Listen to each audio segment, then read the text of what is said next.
بسم اللہ الرحمن الرحیم۔ شروع کرتا ہوں اللہ تعالیٰ کے نام سے جو بڑے مہربان نہایت رحم والے ہیں۔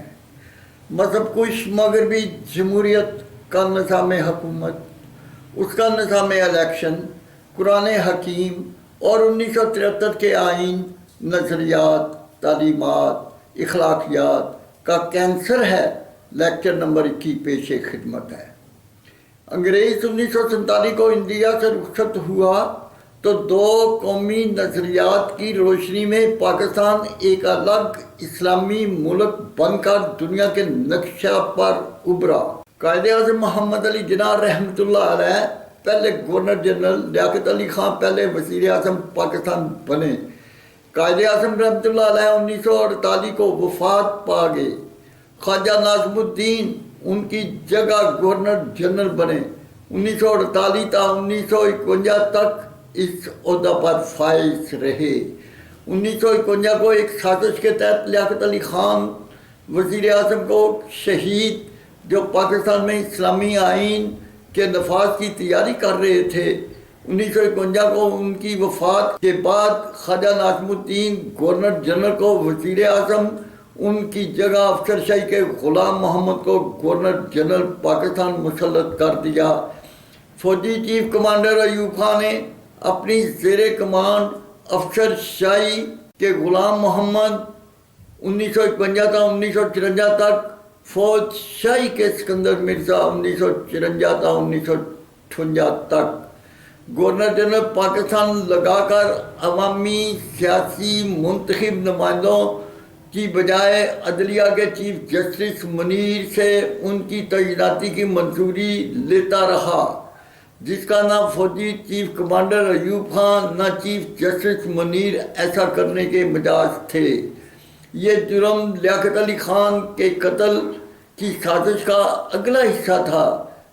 فوجی چیف کمانڈر ایوب خان، افسر شاہی کا غلام محمد، فوج شاہی کا سکندر مرزا، جسٹس منیر نہ عالم دین، نہ صاحب بصیرت، نہ اسلامی تہذیب سے آشنا، وہ تو انگریز کے کفر کے مغربی جمہوریت کے طبقاتی تفاوتی مخلوط کلچر کے شاہی طبقہ کے حکومتی سکالر تھے، جو ملکی ملی مجرم ایوب خان کی زیر کمانڈ مل کر قرآن حکیم کے آئین، نظریات، تعلیمات کے دستور حیات اور اسلامی نظام مملکت کو روکنے، انگریز کے کفر کے مغربی جمہوریت کے مجرمانہ استحصالی نظام حکومت کے ذریعے 23 کروڑ کسان و مزدور کے معاشی، معاشرتی، دینی قتال کے استحصالی کلچر کو تحفظ دینے اور اپنی حکومتی اجارہ داری جاری رکھنے کے لیے یہ سلسلہ مجرمہ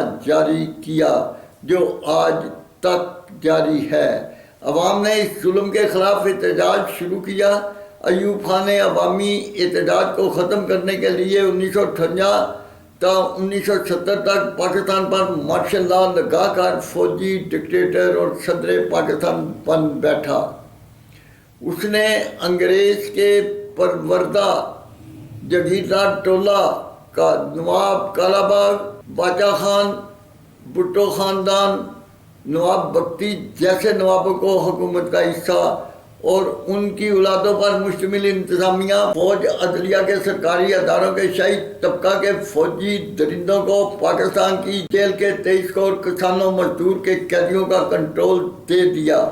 جب عوام غلام محمد ایوب خان کے جاگیردار فوجی ٹولہ کے ظلم و جبر کے خلاف اٹھ کھڑے ہوئے تو اس نے جان بچانے کے لیے حکومت دوسرے فوجی ڈکٹیٹر یحییٰ کے سپرد کر دی۔ اس نے الیکشن کرائے۔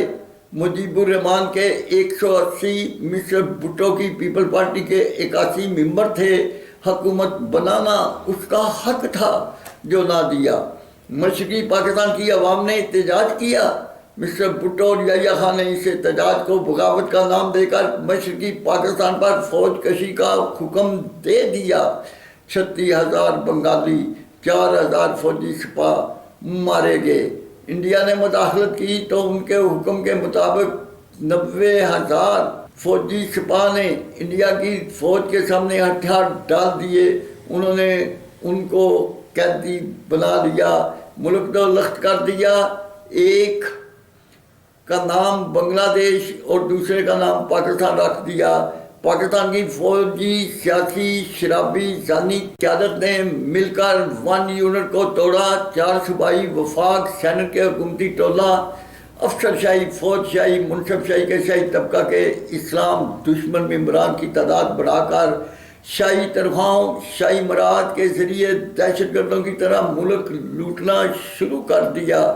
مسٹر بھٹو نے 1 سال تک سول مارشل لا لگا رکھا، وہ دیالوں کو کنٹرول نہ کر سکا۔ حکومتی اضافی اخراجات کو برداشت کرنے کے لیے مسٹر بھٹو نے 39 ارب ڈالر IM سے قرض لیا۔ بگڑتے ہوئے حالات دیکھ کر دوسری سیاسی جماعتوں کے سیاسی رہنماؤں نے جنرل ضیاء الحق کو مارشل لا لگانے کی دعوت دی۔ اس نے مارشل لا لگا دیا، پیپل پارٹی کے دیالوں کو کنٹرول کیا، ملکی معیشت کو سنبھالا دیا، عالمی طاقت روس سے جنگ جیتی، جنگ کے دوران ایٹم بم تیار کیا، پاکستان ایک عالمی طاقت بن کر ابھرا، ملک کو امن کا گوارا بنا دیا۔ چوتھے فوجی ڈکٹیٹر پرویز مشرف نے مارشل لا لگا کر نواز شریف کی منتخب حکومت کو ختم کیا۔ 1973 کے ملکی آئین کو توڑا۔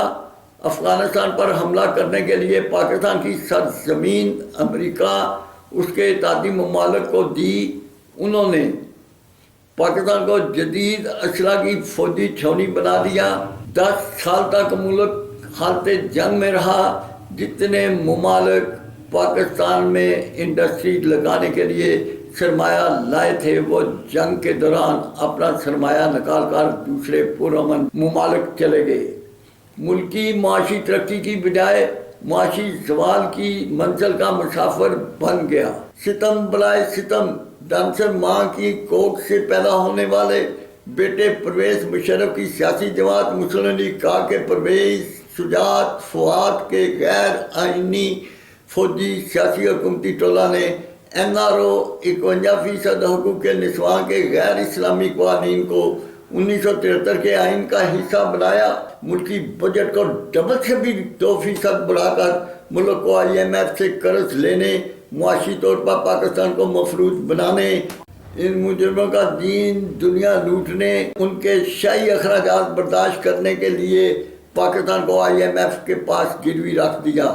کیا فوجی ڈکٹیٹر ایوب خان، اس کے افسر شاہی کے غلام محمد، فوج شاہی کے سکندر مرزا گورنر جنرل پاکستان بنانے، یا غلام محمد کی داشتہ، یا سکندر مرزا کی خاتون اول ناہید مرزا کا حکومتی ایوانوں میں شراب و ڈانس کی محفلیں سجانے، یا دوسرے فوجی ڈکٹیٹر یحییٰ خان، اس کی جنرل رانی مسٹر بھٹو جیسے شرابی ثانیوں کا ملک دولت کرنے، 90,000 فوجی سپاہ کو انڈیا کا قیدی بنانے، 36,000 بنگالی، 4,000 فوجی سپاہ کا قتال کرنے، 1 یونٹ کو توڑنے، 4 صوبائی وفاق، سینٹ کے جگیردار فوجی ٹولہ، شاہی طبقہ کی تعداد بڑھانے، ملک کو لوٹنے، یا اس کی جنرل رانی کی حسین دوشیزاؤں کی داستان رقم کرنے، یا ڈانسر ماں کے عیاش بیٹے فوجی ڈکٹیٹر پرویز مشرف، اس کے مسلم لیگ کاف کے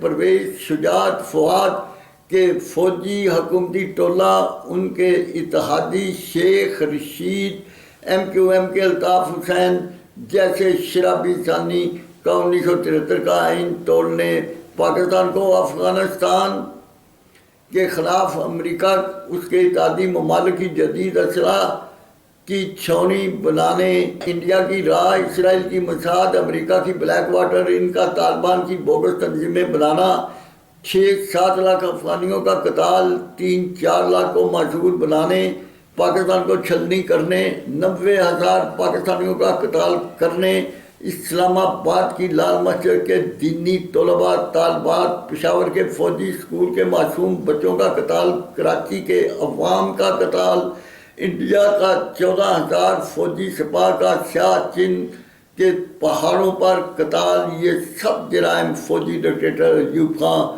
افسر شاہی کے غلام محمد، فوج شاہی کے اسکندر مرزا، فوجی ڈکٹیٹر یحییٰ خان، پرویز مشرف اور بد نصیب عدلیہ کے چیف جسٹس منیر یا میاں ثاقب نثار یا عمر عطا بندیال جیسے بد کردار ملک دشمن، ملکی غدار، ماشاء اللہ کے مجرموں کو تحفظ دینے والوں نے ملک میں اسلام کے نفاذ کو 1947 سے لے کر آج تک پاکستان میں نافذ العمل کرنے سے گریزاں ہیں۔ ان مجرموں کا ملکی وحدت کو 4 صوبائی وفاق، سینٹ کے حکومتی ایوانوں، اداروں میں ان گنت اضافوں سے ملک کے بجٹ کو بڑھانا، 51% حکومتی ٹولہ شاہی طبقہ کی مستورات کو حکومتی ایوانوں پر لا بٹھانا، ان کی شاہی تنخواہوں، شاہی مراعات کو پورا کرنے کے لیے IMF کے قرضے لے کر ملک کو گروی رکھنا، اعتدال و مساوات، عدل و انصاف کو کچلنا، 23 کروڑ کسانوں مزدوروں کو ان کے خزائن سے محروم کرنا، اسی بد نصیب عدلیہ کے عدل کش نظام کا حصہ ہے۔ جسٹس بندیال صاحب، کفر کے نظام حکومت اور کفر کے حکمرانوں میں نفرت کی آگ مت بھڑکاؤ، نہ آپ بچیں گے نہ ملک بچے گا۔ سنبھل جاؤ چمن والو، ناگہانی آفات سے بچ جاؤ، قرآن حکیم کے آئین کا نفاذ کر دو۔ یا اللہ پاکستان کو سردار انبیاء کے شہر مدینہ جیسی ریاست بنانے کی توفیق عطا فرما، آمین ثم آمین۔